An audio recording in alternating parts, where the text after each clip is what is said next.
Welcome pre-calculus students to another day in our unit on trig and the unit circle. In this lesson we will continue our discussion of trig graphs, but this time around we're going to go in the reverse direction, which we've done in the past.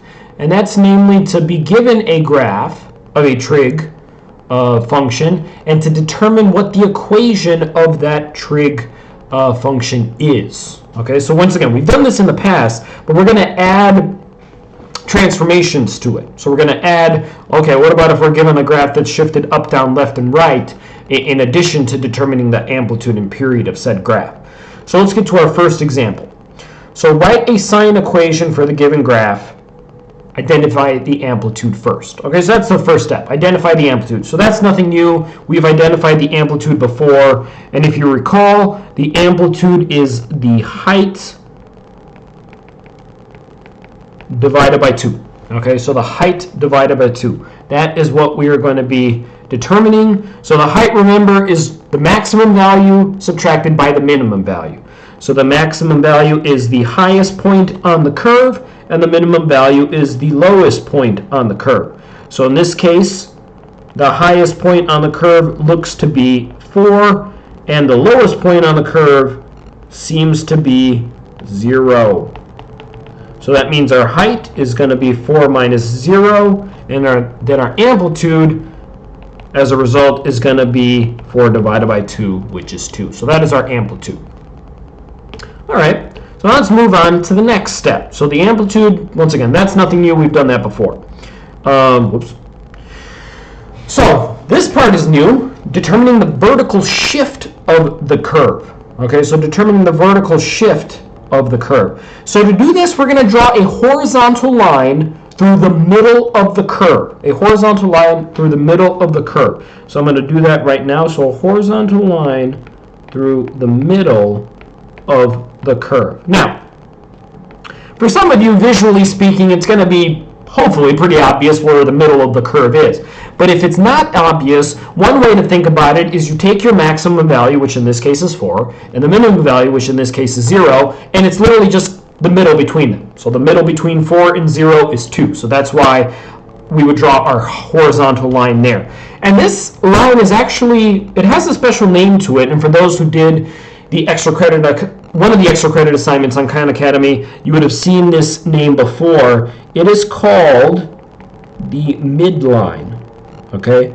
Because it is literally the line that cuts through the middle of the curve, okay? It is literally the line that cuts through the middle of the curve, so we call it the midline.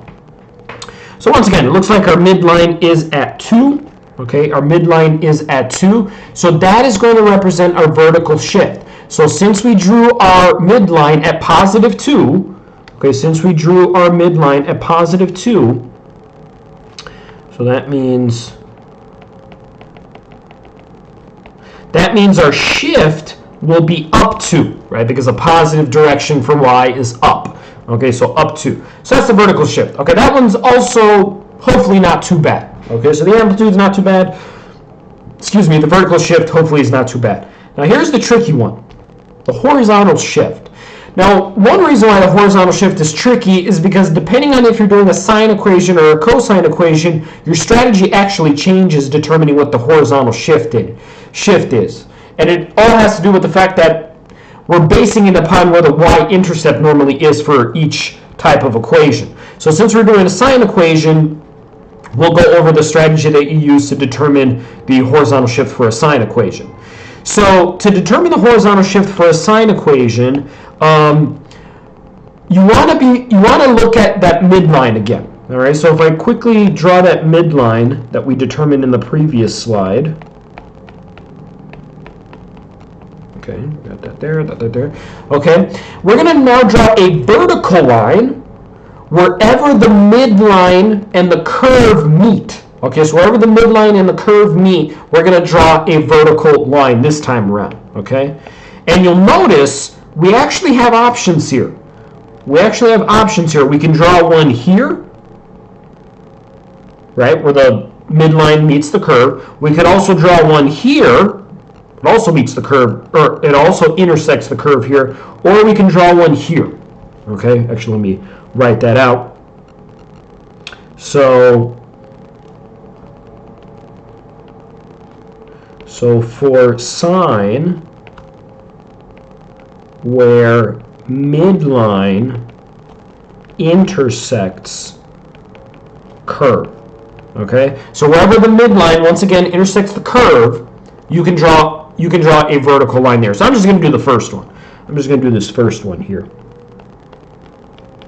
Okay, so as you can see, I drew this vertical line at pi over 4. Okay, so that means our horizontal shift. That means our horizontal shift is positive pi over 4, which would correspond to a shift of right pi over 4. Okay, that'll be right pi over 4. Now, there's another thing you have to be careful of, depending on where you drew your vertical line, and this only applies to sine. Okay, this only applies to sine. This does not apply to cosine. And it's, once again, we had 3 choices here. We could have drawn it here, we could have drawn it at the second point or the third point, okay?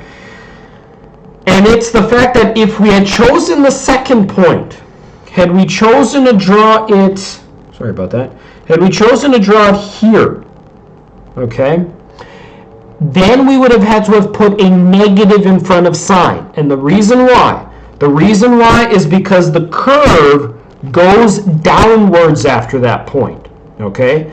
So wherever you draw your vertical line, once again, this only applies for sine, wherever you draw that vertical line, if it goes downwards after that, you have to put a negative in front of sine. If it goes upwards, like the one where we draw our vertical line, then you don't have to worry about a negative. And we'll do one example just to show you guys. We'll do one example in which you have to draw that, or we choose one of the vertical lines where the curve goes down, so you would have to put that negative in front of sine.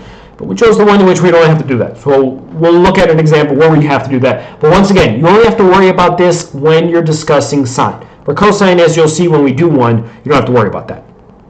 Okay, so that's a horizontal shift. Now let's do the period. So the period is once again something that we've done before. Okay, the period is nothing new here. So the period, remember, is how long does it take for the graph to complete one cycle. So, right, if we start at the y-intercept, which is usually a straightforward or an easy starting point, one cycle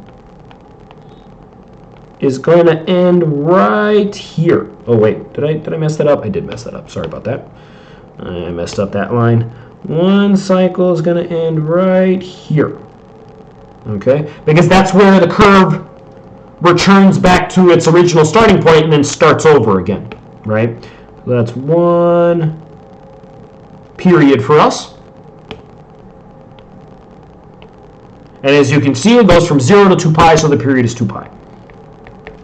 Now, let's say for whatever reason you can't see the y-intercept on your drawing, right? Let's say you're given a problem where you can't see the y-intercept in your drawing. That's perfectly fine. Usually at that point, it's easy to just choose like one of the maximum values, and then the period ends at the next maximum value. So it looks like at this point, it started at 3 pi over 4, and then it ended at 11 pi over 4. Now the trick is you have to determine what's that distance though. How much do you go from 3 pi over 4 to 11 pi over 4? Well, we just do some simple subtraction and we get our answer. So it ended at 11 pi over 4 and it started at 3 pi over 4. So you just got to subtract those two fractions. So 11 pi minus 3 pi gives us 8 pi. Denominator does not change. So you're left with just 2 pi, right? Because 8 divided by 4 simplifies to 2 pi. So that means our period is 2 pi. Our period is 2 pi. All right? So now let's bring everything together. Okay, now let's bring everything together. So once again, our amplitude, we'll write it over here. Our amplitude was 2. Our vertical shift, write it over here, was up 2. And then finally, our horizontal shift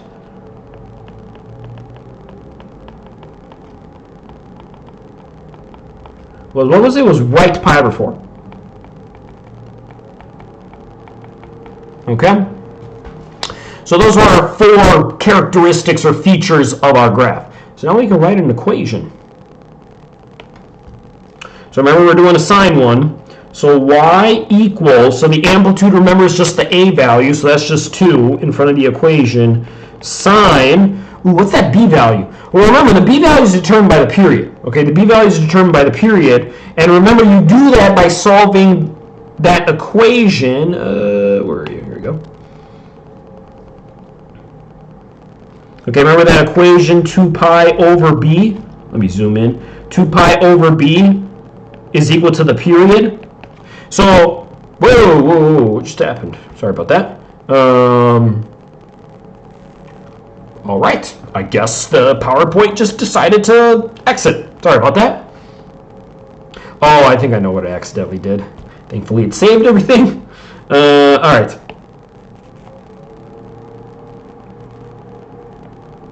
Come on. There we go. So we have 2 pi over the b value. And in a previous lesson, we discussed how you actually solve that equation. So I'm not going to go over that again. If you want to, you can go back to the previous lesson, which I think was a couple of days before this one, where it shows how do you solve for that b value in the equation. But this equation, I mean, I hope, is pretty obvious. If you have 2 pi divided by something equals 2 pi, that means b. Come on. There we go. That means b has to be equal to 1, right? That's the only thing that it can equal to in order to make that equation true. So our b value is 1. Our b value is 1. So 1 goes in front of x. And remember, whenever you're doing your horizontal transformation in a trig equation, you got to put it inside of parentheses. Okay? So our horizontal shift was right pi over 4. And then up 2, up 2 was our vertical shift. So let me just highlight all these. So the amplitude gave us that 2. The b value period gave us that 1. That right pi over 4 gave us that minus pi over 4. And then that up 2 gave us that plus 2 in the equation. Okay? And we have our equation. So that's sine. Now let's look at a cosine example. Now you'll see that this is the exact same graph that we just did in example 1, and you'll see that the only difference between these two is going to be the horizontal shift. Everything else is the same. Amplitude is the same because it's the exact same graph. Period is the same because, once again, transformations, the vertical shift is the same because the graph hasn't moved up and down, but the horizontal shift is going to be different. And it all has to do because of the fact that cosine and sine have different starting points. Okay? Don't want that. So once again, amplitude is the same. Period is the same. What was it? I forgot already. 2 pi. Transformation is still up 2. And let me actually draw that midline just in case. There we go. So now I just do the horizontal shift. Now for cosine, for the horizontal shift for cosine,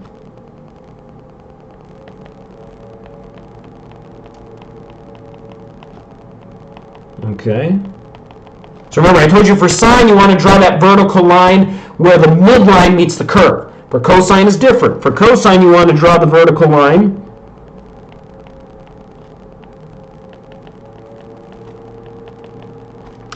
at the max value.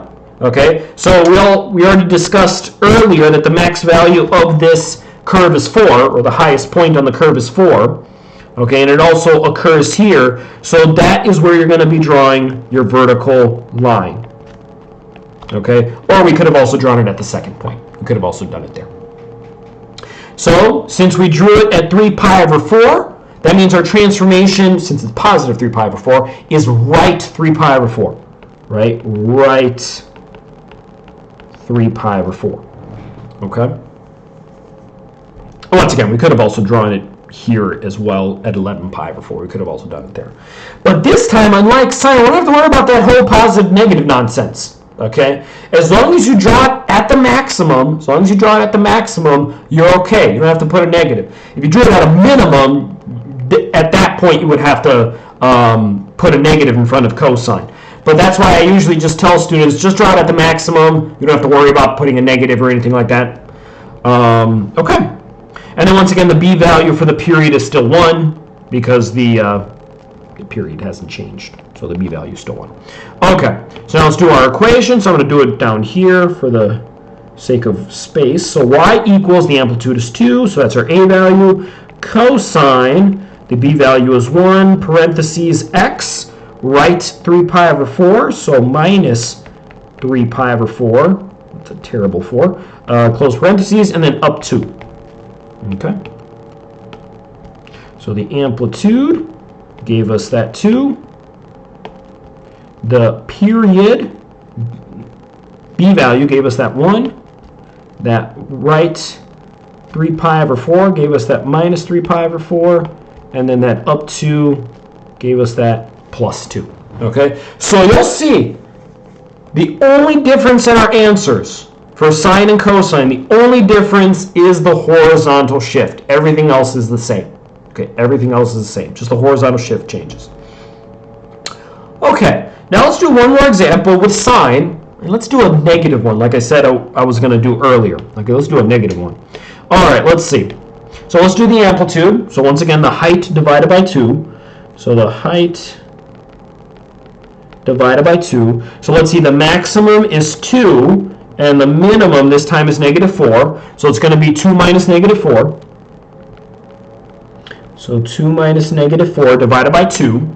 So whenever you subtract a negative, it becomes positive. So it's 2 plus 4. So we end up with 6 divided by 2, which is 3 for our amplitude.